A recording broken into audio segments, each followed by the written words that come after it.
ایک دعا دل میں تھی کہ ہم اپنی اصلاح کے لیے اس کو خوب مانگیں. جو بھی اصلاح چاہتا ہے، تزکیہ چاہتا ہے، دعا تو بہت بڑا عمل ہے. ادعوا ربکم تضرعا وخفیا، اللہ تعالیٰ فرماتے ہیں اپنے پروردگار کو پکارو عاجزی سے اور چپکے چپکے. تو آج یہ بات دل میں آئی کہ ہم اصلاح اگر چاہتے ہوں اپنی، تو اللہ کے حضور میں درد دل سے اس دعا کو مانگتے رہیں. تزکیہ ہر شخص چاہتا ہے میرا تزکیہ ہو جائے، میں پاک ہو جاؤں، گناہوں کو چھوڑ دوں. ہم معمول بنائیں، ہر نماز کے بعد اللہ سے مانگیں، مختلف اوقات میں مانگیں. حضرت مولانا یعقوب نانوتوی رحمۃ اللہ نے فرمایا جس عارضی کا مضمون مالک تعالی شانہ سکھائے اس کے عدم قبول کا احتمال نہیں ہوتا، اللہ اس کو قبول فرما لے. تو آپ صلی اللہ علیہ وسلم نے وہ دعا سکھائی ہے. آپ صلی اللہ علیہ وسلم کی سکھائی ہوئی دعا سے بڑھ کر کس کی دعا ہو سکتی ہے؟ اور اصلاح کی بھیک اس میں مانگنا سکھایا رب العالمین سے، احکم الحاکمین سے، شہنشاہ سے، بادشاہوں کے بادشاہ سے، سید الانبیاء صلی اللہ علیہ وسلم نے ہمیں مانگنا سکھایا.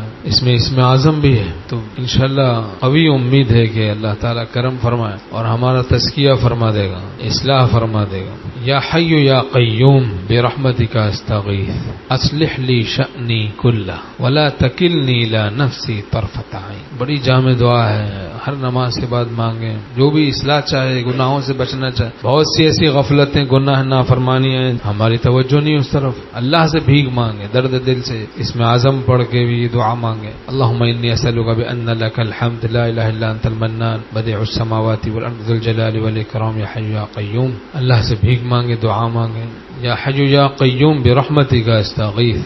یہ زندہ حقیقی سنبھالنے والے ہیں. سدا زندہ حی، اور سدا زندہ کے ساتھ ہم متعلق ہو جائیں گے، ہمیں بھی زندگی نصیب ہو جائے گی، حیات طیبہ نصیب ہو جائے گی. تو یا حی یا قیوم، وہ ذات جو اپنی ذات سے قائم ہے اور ساری کائنات اس کی قدرت قاہرہ سے قائم ہے. قائم بذاتہ ویقوم غیرہ بقدرتہ القاہرہ، ساری کائنات اس کی قدرت قاہرہ سے قائم ہے. یا حی یا قیوم برحمتک استغیث، آپ کی رحمت سے استغاثہ ہے، آپ کی رحمت سے میں آپ کی رحمت مانگتا ہوں. اصلح لی شأنی کلہ، میری ہر حالت کی اصلاح کر دی، ہر حالت کو درست کر دیجئے. ولا تکلنی الی نفسی طرفۃ عین، پلک جھپکنے کی دیر کے لیے بھی اللہ مجھے میرے نفس کے حوالے نہ کر. ایسا ظالم نفس ہے جس نے شیطان کو بھی گمراہ کیا. اس کی سخت ضرورت ہے، اس بھیک کو مانگنے کی سخت ضرورت ہے، اور اللہ قبول کر لے گا. دعا پر قبول کا وعدہ ہے. وقال ربکم ادعونی استجب لکم، اور کہا تیرے پروردگار نے مجھے پکارو میں دعا قبول کروں گا. بس ہم اللہ سے مانگیں یا حی یا قیوم